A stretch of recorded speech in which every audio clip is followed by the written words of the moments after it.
ஏங்க படம் எடுக்கிறவனா என்ன திருடனா, அயோக்கியனா, கேடப்பயலா?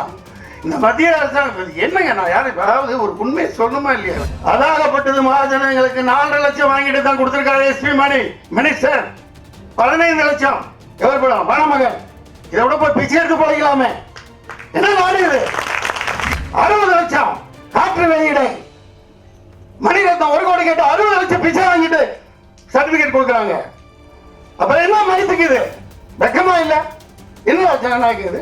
அந்த காளி வெங்கட்டில நடிச்சிருக்காரு. ஐயோ ஆண்டவா, அவரு ஒரு நண்பர்களை பிடிச்சிட்டு சீனாக்காரன் மூலமா மான் கறி வச்சு இங்க மாட்டுக்கறி சிங்கிறதுக்கே வைக்கல. அதாவது மாநில அரசு அப்படியே அந்த உரிமைகள் எல்லாம் நாசமா போச்சு. மாநில அரசுக்கு இப்ப உரிமையே இல்லை. மாநில அரசு எதுக்கு இருக்குதுன்னே தெரியல.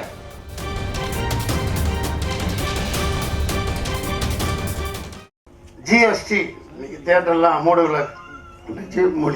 மூடியாச்சு. ஒன்றும் இல்லை. அதாவது நம்ம ஒரு விருந்து கொடுத்து விட்டா கூட நம்ம வீடுகளில் அதாவது என்ன பண்ணுவோம்னா, முதல்ல ஃபோன் போட்டு முனிஸ்கான் ப்ளீஸ் நீங்கள் வீட்டில் தயவு செஞ்சு சமைக்காதீங்க, என் வீட்டிலேருந்து அனுப்பிச்சிடுறோம் இல்லையா? எவ்வளோ அதாவது சாப்பாடு வீணாக போயிடக்கூடாதுங்கிறோம்.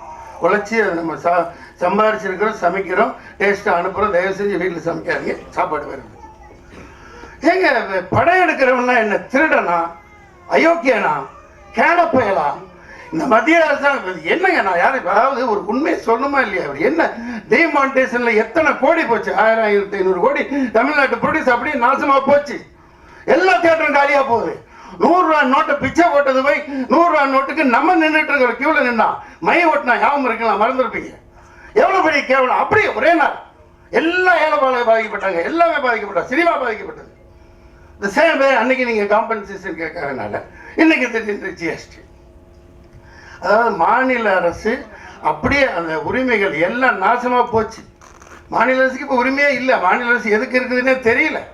1.5 கோடி அதாவது கலைஞரையே ஏதோ நல்லது கெட்ட ஏதோ செஞ்ச பண்ணது வேற.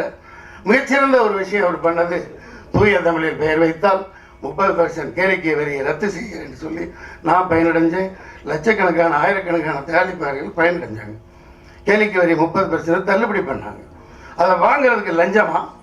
உண்மையைத்தான் பேசுவேன். இங்கே நான் உறுதி கொண்டிருக்கிறேன். மீண்டும் இந்த உறுதிகள் படத்தை பற்றி தான் நான் பேசிக் கொண்டிருக்கிறேன். போன வாரம் இப்போ 20 படம், இப்போ 7 படங்களுக்கு 40 லட்சத்துக்கு மேலே கொடுத்துருக்காங்க. அவர் தம்பி ராமையா படம் என்னங்க அவர் சொன்ன அதாகப்பட்டது மகாஜனங்களுக்கு 4.5 லட்சம் வாங்கிட்டு தான் கொடுத்திருக்காரு எஸ்பி மணி மினிஸ்டர். 15 லட்சம் எவர் படம் வனமகன். இதை விட போய் பிச்சை எடுத்து போய்க்கலாமே. என்ன நாடு இது? 60 லட்சம் காற்று வெளியிடை. மணிரத்னம் 1 கோடி கேட்டு 60 லட்சம் பிச்சை வாங்கிட்டு சர்டிபிகேட் கொடுக்குறாங்க. அப்புறம் என்ன மதிப்புக்கு இது? வெக்கமா இல்ல? என்ன ஜனநாயகம் இது? சொந்த நாட்டு மக்களை 15 லட்சம் பேருக்கு மேல 47 அதாவது சொல்றேன். ஏன் தீவிரவாதியாக உல்ஃபா என்ன போட்டோ நக்சலைட் ஆவரன்னா அது உண்மையை பார்க்கணும். அவன் அங்க காலில் செருப்பு இல்லாம துப்பாக்கி விட்டு சுத்தறான்.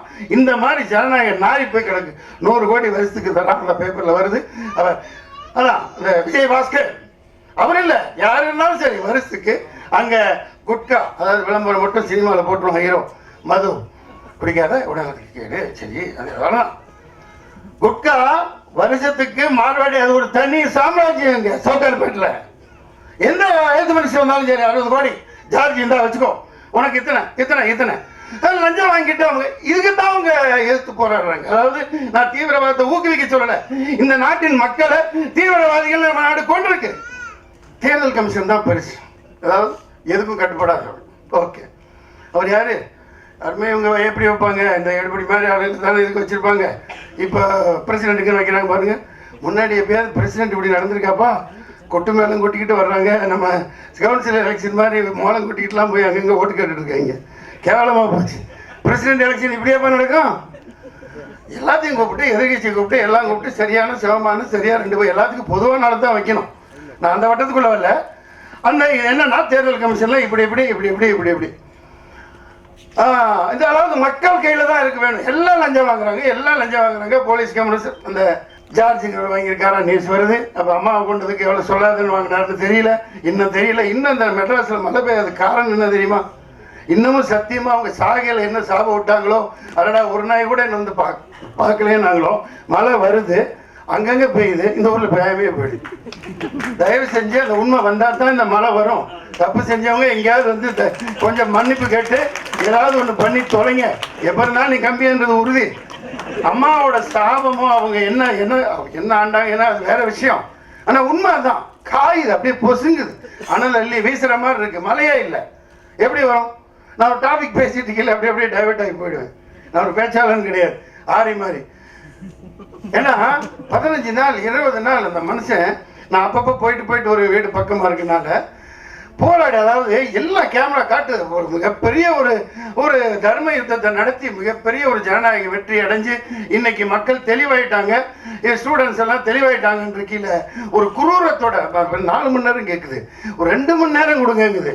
சொத்து நின்று அப்படியே வளைச்சு பிடிச்சி ஒவ்வொருத்தனையும் அடிச்சு இது வரைக்கும் செத்த பாம்பை போட்டு போன மாதிரி போட்டாங்க. அந்த போலீஸ் நல்லவங்க தான், அவங்கள இயக்கி நான் இது வரைக்கும் ஏதாவது வந்துச்சா? ஐயோ, இந்த வேலைக்காரன்ல ஒரு படுத்தின பாடு மலேசியாவில் போய் உட்காந்துக்கிட்டு நான் டயட் இருந்து ஒரு 6.25 கிலோ குறைஞ்சிருந்தேன். அவர் ஃப்ரெண்டுக்கு போன போட்டு உடும்பு கறி, சத்தியமாக உடும்பு கறி வாழ்க்கையில் சாப்பிட்டதே இல்லை. வீரப்பங்காட்டில் தான் இந்த யாருப்பா நக்கீரன் குரூப்பு, இந்த குரூப், அந்தவங்க 4 பேருக்கு உடும்பு கறி போட்டிருக்கான், பூனைக்கறி போட்டிருக்கான். அதெல்லாம் வாங்கி எடுத்து இந்த பையனுக்கு உடம்பு சரியில்லாமல் போயிடுச்சு. நடுவில் நல்லா அந்த ஓட்டை கோணிச்சு போகிற மாதிரி இருக்குது எலும்பு. நல்லா ஒரு 6 கிலோ ஒரு உடம்பில் உட்காந்துக்கிட்டு வெட்டுன்னு வெட்டுறாரு, கடிச்சு ராஜகிரனெல்லாம் தூக்கி சாப்பிட்டாரு. இது பரவாயில்ல, அந்த காளி வெங்கட்டில் நடிச்சிருக்காரு. ஐயோ ஆண்டவா. அவரு ஒரு நண்பர்களை பிடிச்சிட்டு சீனாக்காரன் மூலமா மான் கறி வச்சு, இங்க மாட்டுக்கறி சிங்கிறதுக்கே வைக்கல, மான் கறிங்க சத்தியமா அழகா விற்கிறான். அங்கங்க அது என்ன பிலிப்பைன்ஸ், எந்த வியட்நாம், எல்லா இடத்துல இருந்தும் அங்கே பாட்டுக்கு வர்றான். சொன்ன இடத்துல அழகாக பீஸ் போடுறான், கட் பண்ணலாம், தீரான், சந்தோஷமா இருக்கும்.